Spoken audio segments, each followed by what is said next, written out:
Canada's immigration strategy is currently focused on addressing labor shortages, demographic shifts, and economic growth by bringing in more skilled workers, students, and families. This approach aims to ensure that the country remains competitive on the global stage, attracting top talent from around the world. By doing so, Canada hopes to fill critical gaps in various sectors, from technology and healthcare to education and construction. The influx of skilled workers is expected to drive innovation and productivity, contributing to the overall prosperity of the nation. Additionally, international students bring diverse perspectives and ideas, enriching the academic environment and fostering a culture of inclusivity and collaboration.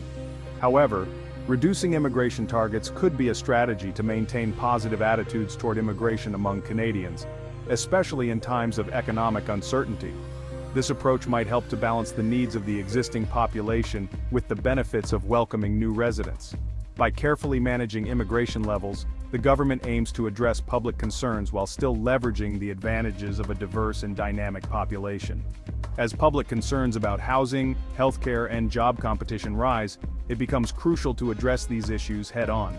The housing market, for instance, has seen significant price increases, making it difficult for many Canadians to afford homes. Similarly, the healthcare system is under strain, with long wait times and a shortage of healthcare professionals. Job competition is another pressing issue, as many Canadians feel that newcomers might take away opportunities from those already living in the country.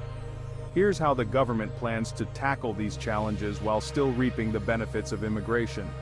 By implementing policies that ensure fair access to housing, improving healthcare infrastructure, and creating job opportunities for both new and existing residents, Canada aims to create a balanced and inclusive society. This delicate balancing act requires careful planning and constant adjustment to meet the evolving needs of the nation. The government is also investing in community programs to support integration and foster a sense of belonging among newcomers, ensuring that they can contribute positively to Canadian society. Managing public concerns is a critical aspect of ensuring a harmonious and well-functioning society. It involves addressing the needs and worries of the public to create a balanced and thriving community. With rising housing costs and increasing demand for healthcare services, many citizens are feeling the strain. The cost of living in urban areas has skyrocketed, making it difficult for average families to afford decent housing. This has led to a growing sense of frustration and anxiety among the populace as they struggle to make ends meet. Additionally, the healthcare system is under immense pressure, with long waiting times and overcrowded facilities becoming the norm. These issues are exacerbated by Canada's growing population, which is projected to continue increasing in the coming years. The strain on healthcare services means that many people are not receiving the timely care they need, leading to further dissatisfaction and concern. To address these concerns, the government is considering various measures. One potential solution is to lower immigration targets, which could help alleviate some of the pressure on housing and healthcare systems. By doing so, the government aims to ensure that these essential services remain accessible and efficient for all citizens. Additionally, there are discussions about increasing funding for public services and implementing policies that promote affordable housing development. This approach could also help maintain broad support for immigration policies by addressing the public's concerns and demonstrating a commitment to managing the impacts of population growth. Engaging with communities and listening to their feedback is crucial in this process, as it fosters trust and cooperation between the government and its citizens. By working together, we can find balanced solutions that benefit everyone and ensure a prosperous future for all. Open dialogue and transparent communication are key to building a society where everyone feels heard and valued. Focus on integration and support services. By adjusting targets, Canada could invest more resources in integration services, such as language training, job readiness, and community programs. When immigrants have the support to integrate successfully, it improves their economic contribution and reduces potential social tension, reinforcing positive attitudes. Regionalization of immigration. A moderated approach could allow Canada to better target immigrants toward areas with the highest demand for skilled workers, such as smaller provinces and rural regions. By focusing on these areas, Canada can ensure that the benefits of immigration are more evenly distributed across the country. This strategy not only helps to address labor shortages in less populated areas, but also promotes economic growth and development in regions that might otherwise be overlooked. Smaller provinces and rural regions often struggle to attract and retain skilled workers, which can hinder their economic potential. By directing immigrants to these areas, Canada can help to fill critical job vacancies, support local businesses, and stimulate economic activity.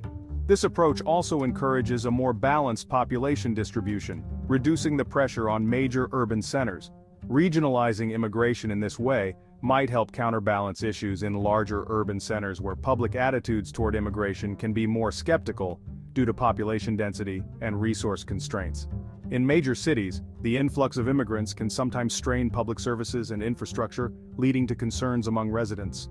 By directing new arrivals to smaller communities, Canada can alleviate some of the pressure on its largest cities, making it easier to manage resources and maintain a high quality of life for all residents.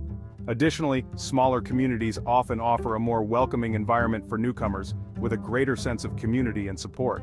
This can help immigrants to integrate more smoothly and quickly, benefiting both the newcomers and the local population.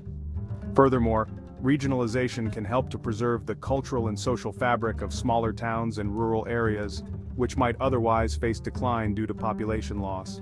By bringing in new residents, these communities can maintain their schools, businesses, and public services, ensuring a vibrant and sustainable future. The influx of new residents can also lead to cultural exchange and enrichment, fostering a more diverse and inclusive society. Overall, the regionalization of immigration represents a balanced and forward-thinking approach to managing population growth and economic development in Canada. It not only addresses immediate labor market needs but also lays the groundwork for long-term prosperity and social cohesion across the nation. Addressing economic cycles. During economic slowdowns, lower immigration targets could help stabilize the labor market, preventing potential job competition between Canadians and newcomers.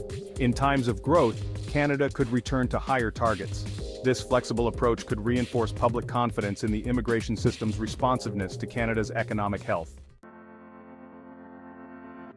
Enhancing transparency and communication. Explaining the rationale behind immigration targets and addressing misconceptions can go a long way. Lower targets with strong messaging about the economic and demographic rationale for immigration might foster more understanding and positive perceptions. Responding to populist and nationalist sentiments. Reducing targets could help mitigate backlash from groups critical of immigration levels. This approach can preserve overall support for immigration by addressing specific concerns without jeopardizing Canada's reputation as a welcoming country. Balancing immigration targets with public opinion is delicate, but a calibrated approach, one that can adapt to both economic needs and public sentiment, might be Canada's best strategy for maintaining long-term support for immigration.